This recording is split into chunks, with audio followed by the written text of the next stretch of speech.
హైదరాబాద్ కూకట్పల్లిలో మరొక లవ్ జిహాద్ ఘటన వెలుగు చూసింది. ఇంటి అద్దె కోసం అని వచ్చి ఒక యువతిని ట్రాప్ చేశాడు నవాజ్ అనే వ్యక్తి. తాను హిందువుగా మారినట్లుగా కూడా నమ్మించి ఆ యువతిని లోబర్చుకున్నట్లుగా తెలుస్తోంది. 2025 జూన్లో ఆ యువతిని వివాహం చేసుకున్నాడు నవాజ్. పెళ్ళైన తర్వాత కూకట్పల్లి నుంచి పంజాగుట్టకు మకాం మార్చాడు. పెళ్ళైన మొదటి రోజే ఆ యువతికి నరకం చూపించాడు. పెళ్ళైన రోజే ఫస్ట్ నైట్ ప్లాన్ చేశాడు.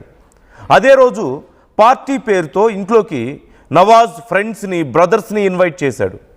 ఆ తర్వాత ఆ యువతికి మత్తు మందిచ్చి సామూహిక అత్యాచారం చేశారు నవాజ్ ఫ్రెండ్స్, అతని బ్రదర్స్ అందరూ కలిసి.